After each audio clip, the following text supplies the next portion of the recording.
Tom Madsen with your top stories on Sports 1140. The Sacramento Kings hit the road to take on the Denver Nuggets tonight. It's our final game before the All-Star break. The Kings enter the game in the number 8 seed, just ahead of the Clippers, 2.5 up on the number 10 seed Lakers, and they're a game and a half back of the San Antonio Spurs for the number 7 spot. Our coverage of Kings Nuggets begins with game night at 5:30. Kings Live is at 6:30. Tip-off with the G-Man is slated for 7 o'clock. Looking around the NBA scoreboard from last night, the Hawks helped out the Kings by beating the Lakers 117-113. The Celtics got a much-needed win over the 76ers 112-109. The Grizzlies fell short of an upset against the Spurs 108-107. San Antonio escaped Memphis with a victory. Anthony Davis did play for the Pelicans, but New Orleans still got blown out by the Magic 118-88 in New Orleans. And in the nightcap, the Warriors did the Kings a solid. They slammed the door late on Utah for a 115-108 win. It's 7:01. Time to get that perfect Valentine's Day gift at Sharif Jewelers. Spend $99 or more and receive a pearl bracelet at Sharif Jewelers. Those are your top stories. Now back to the drive on Sports 1140 KHTK. Rise and shine, sleepyhead. I'm not letting you go to work today. Wait, what? Everybody, listen up. Welcome to The Drive. Morning, morning, morning. You're gonna talk. Get on the phone at 339-1140. Pretty awesome, huh? Jump in on our text line at 441140. Everyone is talking about it. You must know that. The Drive starts now. All right, we're going to get Bryan Gates on the phone here, assistant coach here, Sacramento Kings. He is in Denver along with the rest of the team to take on the Nuggets. That's a 6 p.m. start tonight, 5:30 pregame, right here on Sports 1140 KHTK. Whoops. What? I've been saying that wrong on my update. Oh, have you? I hadn't noticed. I was just saying completely independently of that it's a 6 p.m. start, and in no way, shape, or form was calling you out whatsoever. We'll have Scott Moak on at 8:05. Like I always say, Kyle, I enjoy when you screw up because it's one of yours for every 30 of mine. Fine with That's that. such. I want to address something here, and then I want to be done with it. I don't need to address it. I'm going to address it. Before I do that, Kyle has something to say. Our coverage of Kings Nuggets begins with game night at 4:30. Kings Live is at 5:30. Tip-off is slated for 6 o'clock. Michael McGough is a writer for the Sacramento Bee, and he wrote an article yesterday. And I want to also say that I'm not trying to go after Mike or the Bee, who I have many friends over there, and I enjoy their coverage and promote it quite a bit. There was a game recently in which two Kings fans, that's what they say, Kings fans, and I assume they are, were wearing jerseys courtside. And I had made a remark on Twitter. I took a picture, or I took a screenshot of the jerseys, and I put a tweet above there that said, does anybody know who these clowns are? And in this article, because what's interesting about it, or what's newsworthy about it, is that the jerseys that were getting the publicity, one of the guys was wearing a Trump jersey. It said Trump and one, I think the number 1, and the other was Build the Wall. So that spread around. B wrote an article about it, and in the article, and this is the only reason I'm bringing it up, popular Sacramento radio sports commentator Carmichael Dave, which, hey, thank you, in several tweets referred to the two fans as clowns. And one of the fans was quoted as saying, that's the reason it blew up. Everyone had a reaction to that comment. And because they didn't think it was quite accurate, so now we're here. I thought it was rather ridiculous, the things these people were saying. So I'll speak one time on this. What Mr. McGough wrote, though I don't believe was malicious, and I was never reached out, by the way, about this.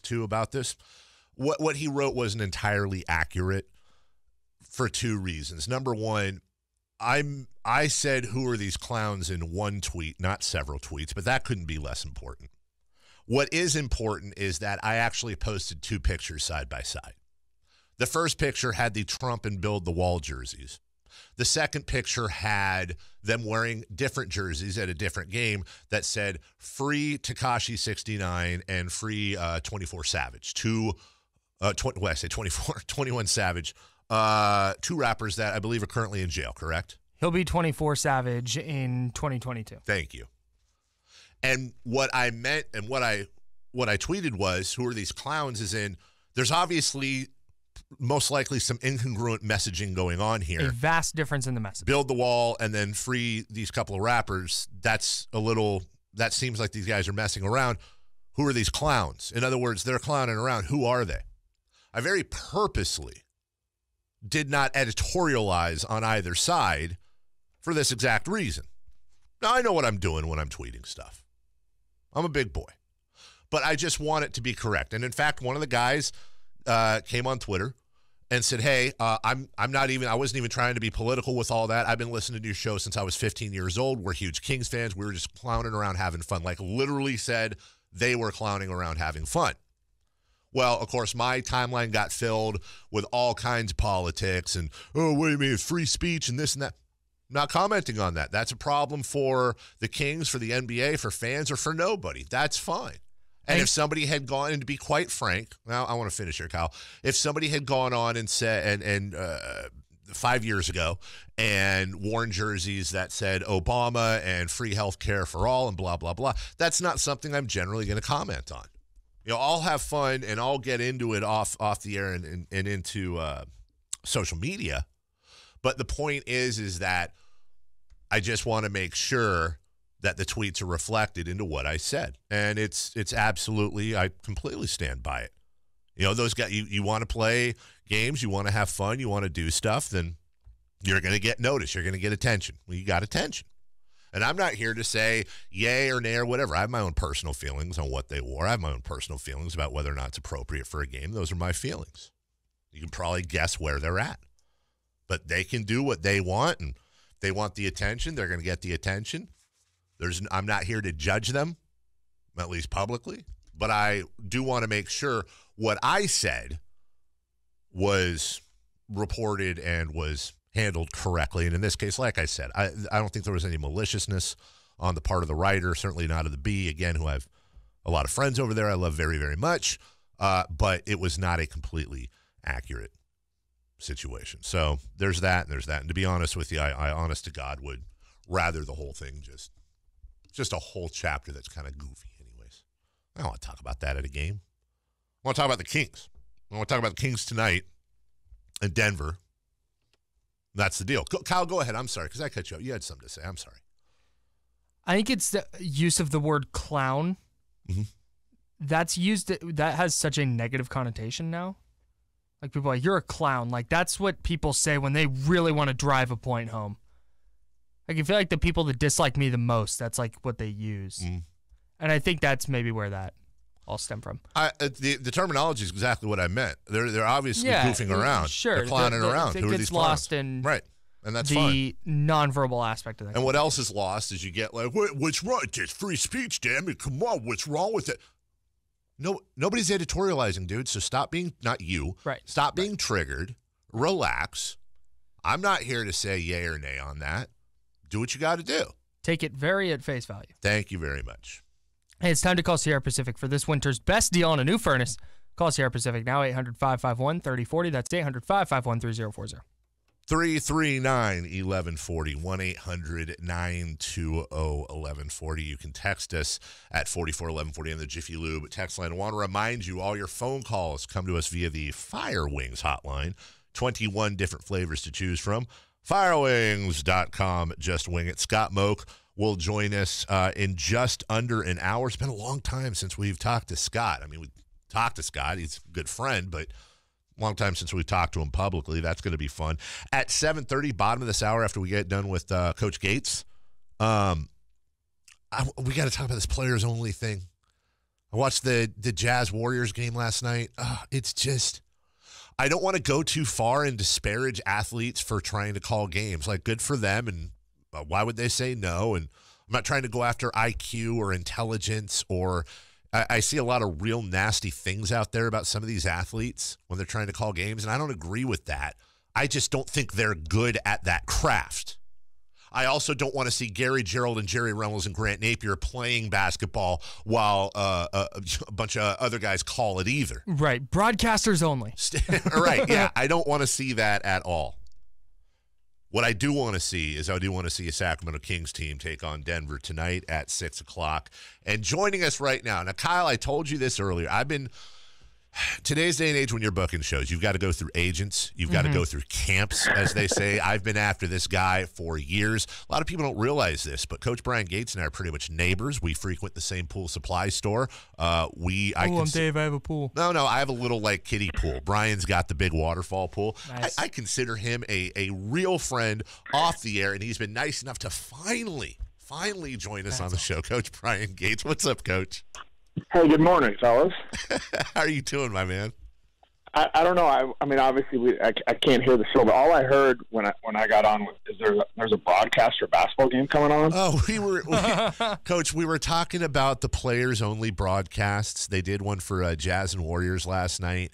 I was trying to say, like, I see so many nasty things said about these. It was, I think, Isaiah Thomas and a bunch of other guys doing the broadcast. And I don't agree with the nastiness out there. They're doing their best, but it's just, to me personally, it's almost unlistenable. And I don't want to hear a bunch of it's the same thing like, Coach, I wouldn't want to see a bunch of announcers trying to play the game of basketball for an announcers only thing is the point. Oh yeah, no question. It's as much games and films as we watch. We get to hear all the different broadcasters throughout the league, and it's interesting. Some are good. When I was here and met everybody and then left and now come back, I would always watch Sacramento Kings game just to listen to Grant and Jerry. So I'm with you. I think our crew's the best, so I'll leave it at that. But if you guys are going to have a broadcaster game, the first pick's going to be Doug Christie. So. That's very true. The second pick's going to be Katie Christensen, and then we got to figure it out. Coach, before we get into the Kings, I know you're a student of the game and a fan of the game as well. We were talking about something before, and Kyle and I both said, let's ask Bryan about this. We were having fun with Michael Jordan. I don't know if you heard his quote yesterday, and I'm paraphrasing, but he was asked about Harden and Westbrook streaks, and he was very complimentary of them. And they said, "What do I think is more difficult? Winning 6 championships, obviously." When you and Michael's going to be Michael, but do you think today some athletes, and not necessarily Russ or James, but do you think we put too much of a focus on numbers and personal achievement, or do you just sit back and go, these guys are insane and I don't know how they're doing it? I go back and I appreciate the game and what they're accomplishing as much as I appreciate, Michael Jordan winning 3 championships in a row, retiring, and then coming back and running it back. I mean, that stuff is, I appreciate the game the most. I do strongly believe in different eras. We talk all about it. Back then we had commercial flights and we had this and we had this. And, that's the way it should be. Well, we also now have cell phones and we have the internet. So if you want to go back, you got to go back and give up all that. I believe a big part of why we appreciate all this stuff, it's, if you watch SportsCenter and, the night we beat the San Antonio Spurs, the SportsCenter was all the San Antonio Spurs play, and then Marvin Bagley's reverse dunk was the number 1 play. And by the way, this is the score at the end of the game. I just think where we are today, they care about the numbers more than they care about the result. And I think the media, especially the national media, goes and they represent the game instead of the team, or the player instead of the team. And I think that's the biggest part of it. But, obviously if you watch our news and you listen to our broadcasts or you listen to our radio shows, and, it's definitely about the team now. So I don't know. What Russell Westbrook's doing right now, I think, is unbelievable. I mean, he, for a 6'3" guy to average 10 rebounds a game for 2 years. Yeah. I think that's unreal, but I mean, I think the rules a little bit have a lot to do with it.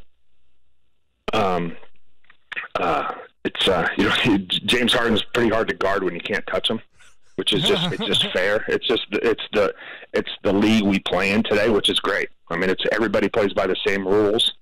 That's probably not really answering your question, but I don't know. I mean, I think it's the game. I think the NBA is in a phenomenal place today. What did we talk about? Tom Brady winning Super Bowls or the Anthony Davis trade? Yeah. So I think it's the NBA's in a great place, and I don't know if it's about team or player or wherever, but I know that on the business standpoint, it couldn't be better. I want to go back to something you said about the kind of 24-hour constant media cycle with social media, and you have your sports center and whatever. The NBA gets a ton of coverage, and you mentioned that it's more kind of individual-based versus team-based. Is that something you ever have to address with your team as a coaching staff to kind of keep everybody in a I guess team mindset?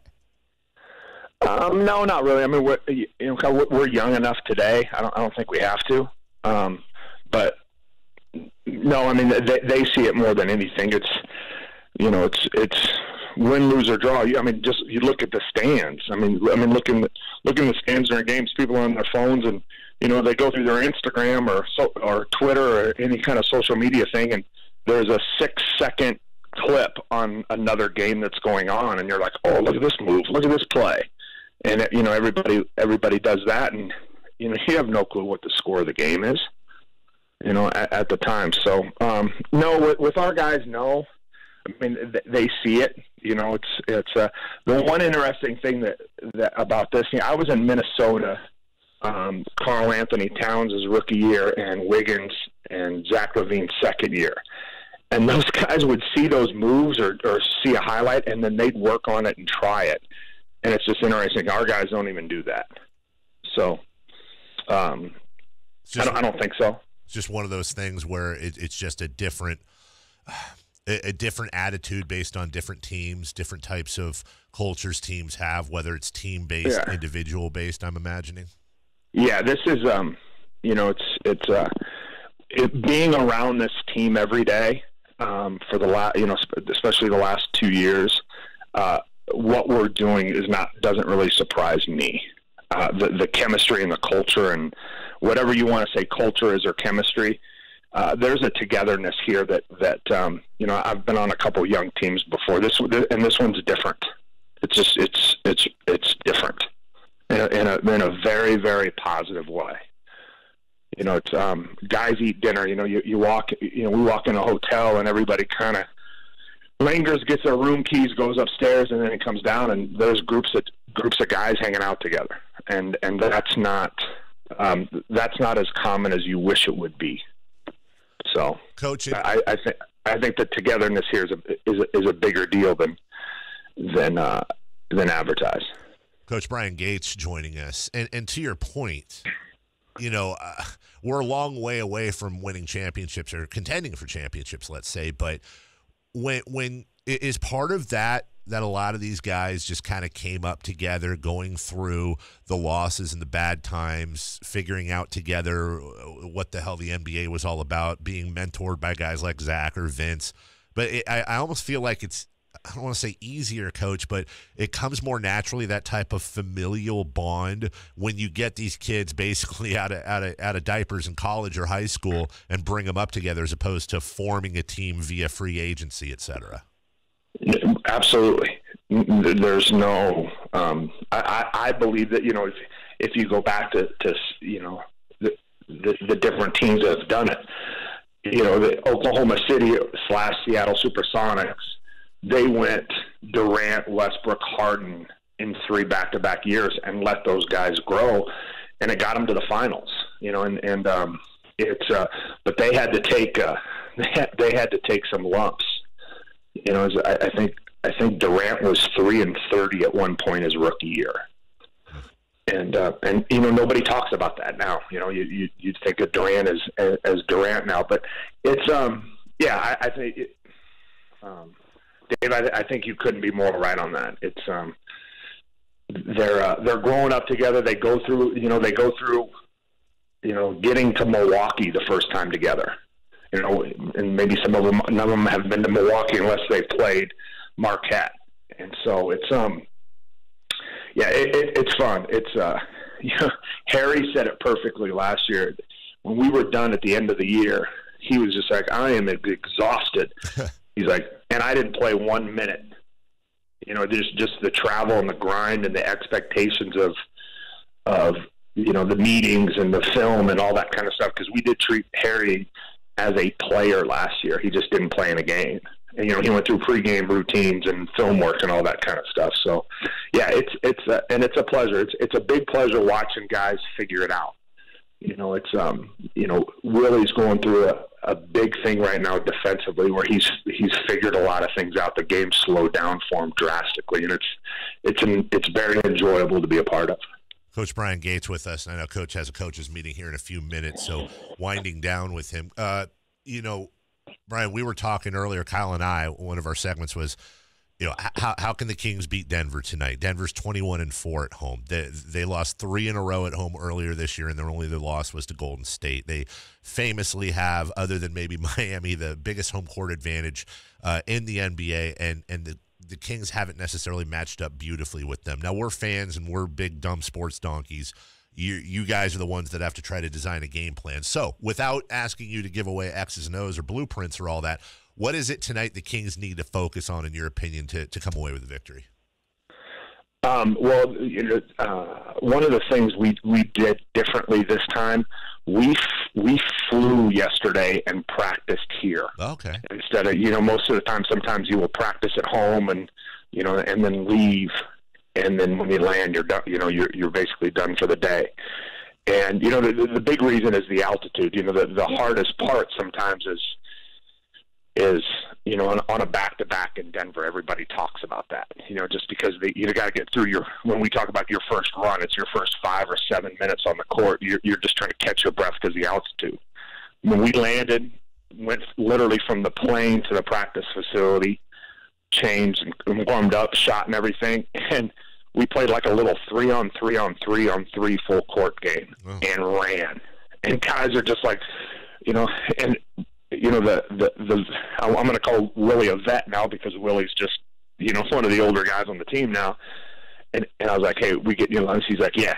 And then we kind of shot around a little bit, and everybody kind of got their wind back, and then we played some more. Wow. And I think that's a big part, because a lot of times when you come into here and the first quarter is a big part, but kind of going back to what you were talking about, building the team, you got to, they built the team. Their guys, I think their only real free agent, maybe, they got Will Barton in a trade that didn't matter, but Paul Millsap's only their real, signee that they brought in. They drafted Jamal Murray, they drafted Jokic. They late trade for Trey Lyles. They traded for Plumlee in a late situation.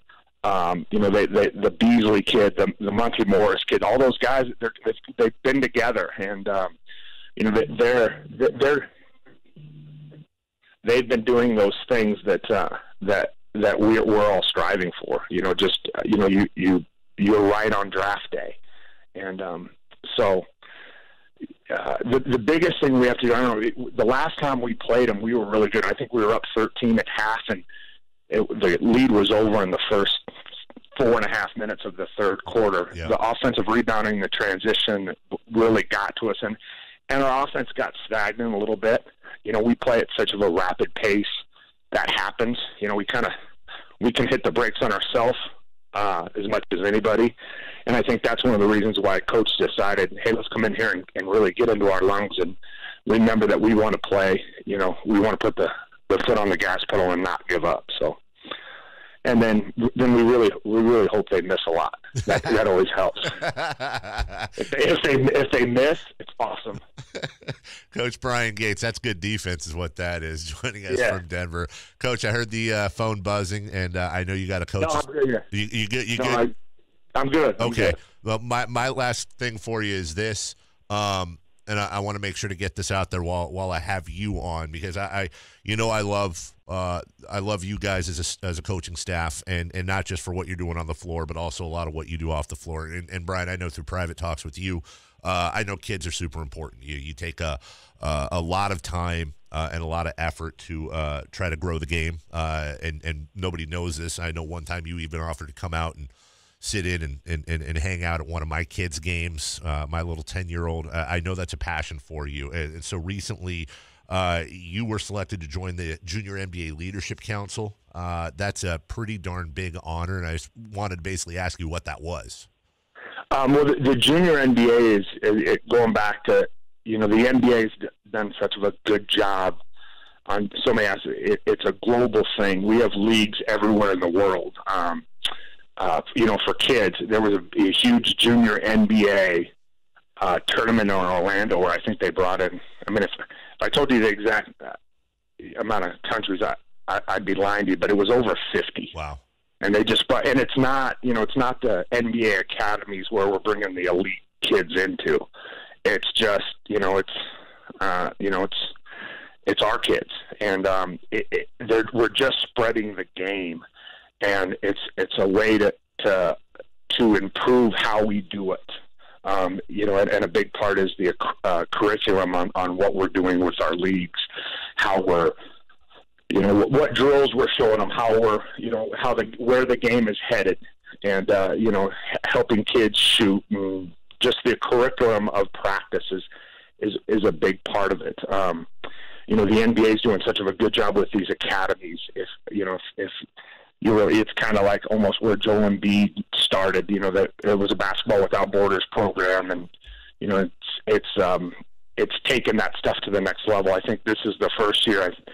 I think about 9 kids out of these academies throughout the world now got basketball scholarships to Division I schools around the country. And it's just, it's spreading the game, just not, around the U.S., but globally. And it's, the high parts of Australia and around Africa. And it's awesome. There's an academy basically on the Chinese-Afghanistan border.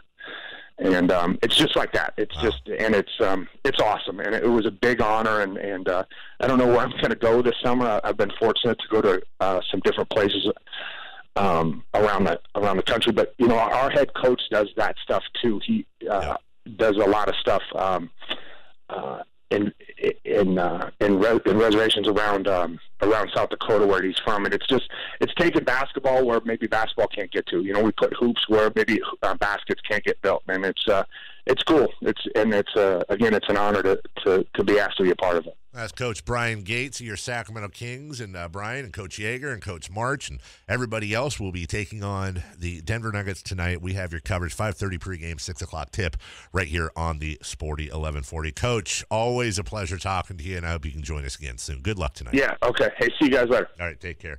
It's Coach Bryan Gates. He's a good dude. All those coaches are good dudes, man. We should just start running through and bring them all on.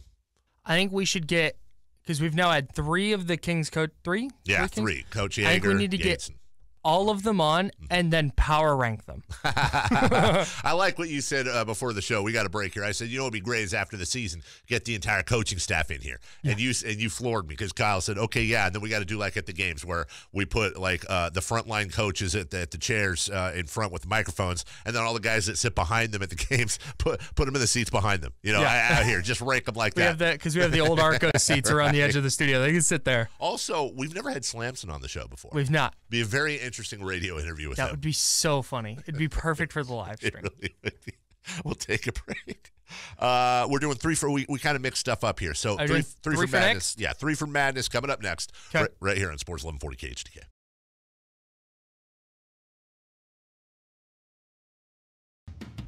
3 for Madness. Brought to you by Firewings. Firewings. 21 different flavors to choose from. When I try and do that, I just go full Terrence and Phillips. Firewings.com. Oh, it's Firewings, buddy. Just wing it. 3 for Madness. And thanks to Bryan Gates. That interview, along with Scott Moak at 8:05 and the rest of this show, will be available on the KHTK app. Hour 1 is available now. Wow. That's quick, Kyle. Thank you. KHTK.com as well. And the video stream brought to you by the Sacramento Republic Football Club and our good friends over at Jiffy Lube. That's available each and every day at KHTK.com live. You can stream that on any device and also on our KHTK YouTube channel, which you should already be subscribed to. Come on. Want to remind everybody, an hour from right now at 8:35, we're giving away tickets to the Toyota Safe Mart 350. What? I lack creativity to come up with a new time, so we're sticking with 8:35 because it's been working well. Okay. So 8:35, set your alarm right now. We're not going to remind you. We're going to tell you a couple more times prior to 8:35. But call the show, 800-920-1140, 339-1140. And you can win a couple of tickets to the Toyota Save Mart 350. The Daytona 500 officially kicks off NASCAR season, and Sonoma Raceway is celebrating by giving you free tickets to the Toyota Save Mart 350 this summer.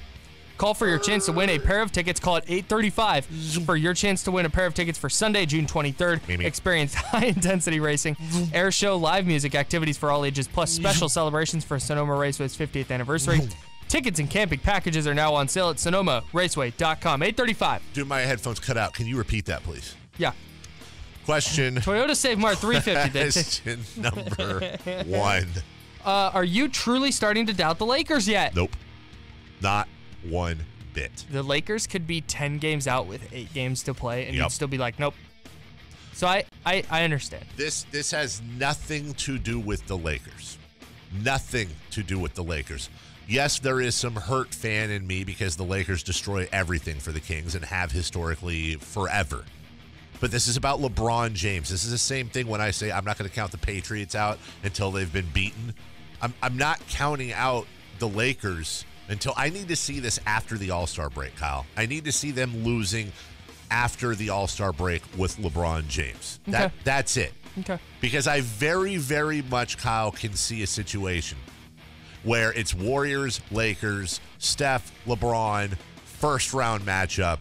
The NBA would love that. Yep. So as a tortured Kings fan and as a basketball fan, I'll start buying in when I see losses to the Hawks or similar after the All-Star break. That's my opinion. I am doubting the Lakers because LeBron tried his ass off last night, and they still lost to the Atlanta Hawks. Like, I'm not writing them off, but I'm doubting them for sure. Okay. Question number 2. Antonio Brown officially asked for a trade. Is he coming to San Francisco? Doesn't it kind of seem like that's too easy? Yeah. And don't we kind of have a history of the Steelers not accommodating people necessarily that want to leave there? Maybe. Well, I mean, Le'Veon Bell, they didn't accommodate him. What's his face? Went to the Raiders, which is whatever. It was a cast-off. Martavis Bryant. Thank you. I think Antonio Brown wants to come to the Niners. I would imagine the Niners have interest in Antonio Brown. Why wouldn't they? But it doesn't matter. The Pittsburgh Steelers are going to send Antonio Brown to wherever he wants to go. Yep. What's interesting is, They're not. Excuse me. They're going to send Antonio Brown to wherever they want him to go, wherever they're going to get the best deal. Here's maybe a question for a different time because we don't have time for this, Kyle. But what I think would be interesting is, do you think an Anthony Davis style breakout for Antonio Brown might work in this situation where he said, I want to go to the 49ers. We have interest. If another team wants to trade for me, that's fine, but I'm not going to like it, and I'm not re-signing there. He's still got 3 years left on this deal. Sure, but what if he said the only team I'm going all out for is the 49ers? What if he went that far? What if he said, I'll go wherever they send me, but you're not getting, the only team that's getting 100% Antonio Brown is the 49ers? Then I think the 49ers wouldn't trade for him. Think so? Because if that's your attitude, like if they know that if they make him upset in some way that he's just going to quit on them, that's super trash and not something that the 49ers are bringing to the locker room. What if he calls him? And not anything any self-respecting football player would do. Sure, I would think. But like, can you imagine? Your career is over if you admit to, like, hey, I'm not going to try hard unless I play for this team. Yeah, you like, just don't do it like up, Randy man. Moss. Exactly. You just go to the Raiders and take the year off. And then go to the Patriots and break records. Correct. All right, question number 3. A fox terrier named King. This is brilliant by you. Thank you. A fox terrier named King won Yes. the Westminster Dog Show. Do you watch any dog events? I don't like. Good question, Kyle. Thank you. I knew you wanted to get the dog show. I don't like watching the dog shows. My wife and daughter do.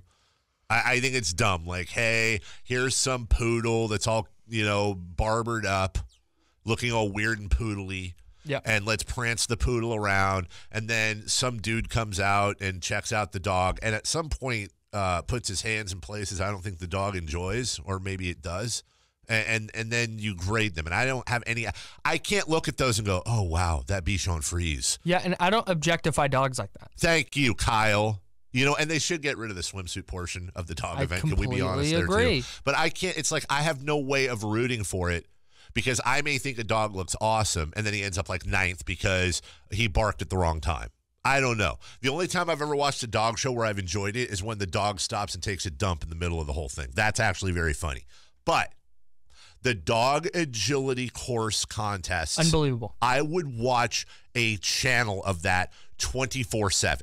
Bro, watching the dogs hop through the little sticks, you know, the sticks, It's the like best. slalom bit. The best. Oh, it's so funny because they don't have knees, Right. So they can't like juke. They have to like hop in and out, and it's so. Oh, it's You just have the best, for the dude. longer It's- dogs, you have like the dog ass on the left side and then the dog face on the right Yeah. side, and then they just zigzag constantly. Yeah. And they're barking and their tails are wagging. You can tell they're having a great time. It's not just like that though. There's also like the dog long jump off the dock, Yeah. where they catch the frisbee or the ball. I am all in for a channel that is nothing but dog agility, indoor and outdoor contests, and I would constantly watch it when nothing else was on. Yes, same. Do you know what channel will never exist, Kyle? Cat agility. It's very true. Can you imagine a cat being out on one of those agility courses? They'd be like, "Go! Here's Muffy, Muffy? Muffy, the Siamese whatever cat. She's so beautiful, And now she's here's her owner, licking Fred. her own bottom. Yeah, and then all right, and we're off. Tweet, and then yeah, exactly. It looks like Muffy. What is she? Oh, she's gingerly walking over to the first jump, and Fred, she is showing her owner her butthole. That is going to be 5 demerits for her. That would be all of cat agility. We'll take a break. My favorite thing is when because I have 2 cats. One of them is a normal cat. The other one's very fat. And he doesn't realize that he's fat. And he tries to do like agile cat stuff. Yes. And he has just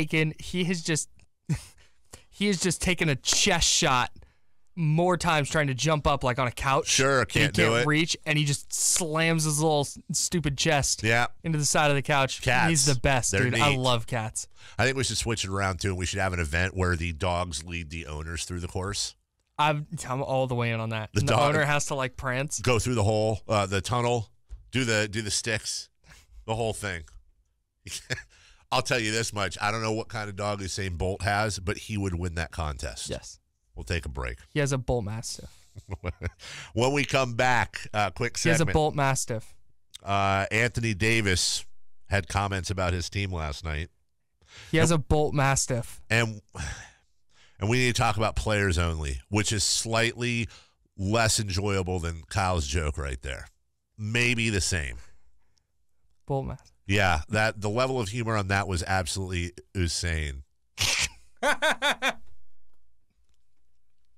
So Drive, Sports 1140 KHTK.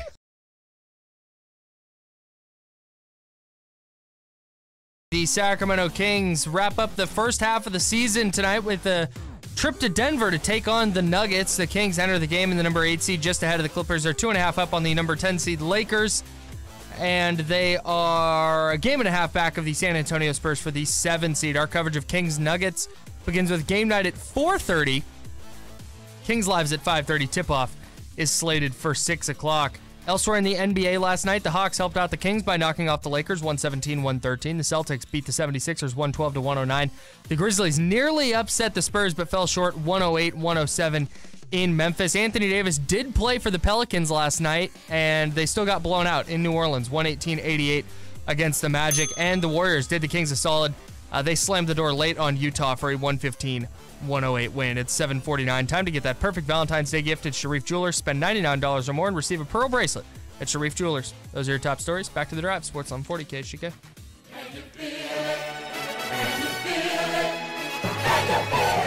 You're welcome, Sacramento. The drive continues now. And that little ding, that's what hits as soon as the buzzer sounds after a Kings win. And then this is going on, and everyone clap, clap, clap, clap. The whole arena after a Kings win, clap, clap, clap, clap, building up and all that. Why I think this song would work too, Kyle. And we'll ask Scott Moak about this in about 10 minutes. but the technicality of them doing an interview after the game with a player. See everyone singing. This whole thing, you don't have to play the whole song. You just play this part. Right. It's about a minute. So that gives the players time to do their handshaking and high five. Yeah, exactly. Say hello to the other team, all that stuff. By the time this part's over, you're faded down. Hey, everybody, it's Scott Moak here with Buddy Hield. Buddy, what's going on? And then you I like that Buddy Hield is always our post-game interview. Yes. Buddy Hield's kind of our go-to for everything, though, if you think about that. You have something to say. It's time to call Sierra Pacific for this winter's best deal on a new furnace. Call Sierra Pacific now, 800-551-3040. That's 800-551-3040. You mentioned the Pelicans losing by lots last night. 30 points. That's 10 3-pointers, if my math is correct. Now, it's 30 points, but what's really significant about this, it's 30 points in New Orleans against Orlando. Now, just got Markelle Fultz. That's bad. Very tough look for the Pels. Anthony Davis was quoted after the game saying, and I quote here, "We sucked. Nobody was interested in playing," is what it looked like. That I think that gets my vote for Tone Deaf Comment of the Year. Like, you don't get to request a trade and then not get that trade and then say that people weren't interested in playing. Like, yeah, probably because of you. Can you imagine how that would work if sometimes people will equate professional sports teams to marriages? Sometimes you see them more than you see your family. I can just imagine, like, let's say there was a divorce deadline every year, and I went public, and I was like, it's just not working out with Melissa. I really want to go, and I need to marry Donna. And I've seen Donna down the street. Mm-hmm. My agent wants me to be with Donna. I think Donna gives me the best chance I can have as a wife of achieving happiness later on. I want to go, but I can't divorce my wife unless my I don't know. I'm trying to work this here. I have to be let out of my deal. It has to be mutual. All right. Melissa needs to receive back value. Maybe an extra kid. You're leaving. That's the value. You get the dogs, a raise in salary, maybe. Right. Well, that all has to be worked out. Well, let's say, and then our lawyers can't work it out by the deadline. Child support. But yeah, all that stuff. So our lawyers couldn't come to an agreement by the divorce deadline, and then I've got to go. I've got to go back home, and I can't even try to divorce my wife again until July. All right. But I got to live in the same house with my wife now, who I just tried very publicly to abandon. Yep. But as bad as that is, Kyle, instead of me doing what I should do, which is I'm going to go stay in the guest house, or we don't have a guest house. I'm going to go stay in the garage, in the man cave until July. Because I've just completely embarrassed my wife publicly. No, I want to sleep in the same bed. I want to hang out. No, not necessarily. You're going to get fined $100,000 for every night you don't sleep in the bed. So last night, let's say, I roll over and I go, "Hey, Melissa, what do you think? Huh? Fire's going. We've had a couple of pops. What do you say? What do you say?" And she's not into it, weirdly enough. And then at the press conference the next day, they say, "So, how was it with Melissa last night? Did everything work out?" I say, "You know what? It's just like she wasn't interested in being married." You know what? We didn't suck last night. What? Melissa was not into this marriage last night. That's the feeling I got. I call out my wife for not being engaged in our marriage after I just publicly tried to leave her for a month. That's a perfect analogy. It is such a horrible analogy, but I think everybody gets perfect. And that's what Anthony Davis is trying to do here. And then he goes, "We sucked, man. Nobody was interested in playing." Like, yeah, you think? Obviously, you just tried to abandon them all very publicly, and now you don't want to go sleep in the man cave. You want to sleep in the bedroom with all of them. And then you expect Drew Holiday to just roll right over and say hello. Put out? How you doing? It's not going to happen. Julius Randle is not that type of lady. Bro-tato chip. Listen. Brow-tato chip. That's okay. Sometimes we'll take a break. Well, let's end on that note. Let's end on a high note. Brow-tato chip. When we come back. Scott Moak will join us. Speaking of Brotatoes, we will talk to him about this team, about his job, the voice of the Sacramento Kings inside the arena. We'll do that next. Always fun with Scotty right here on Sports 1140 KHTK.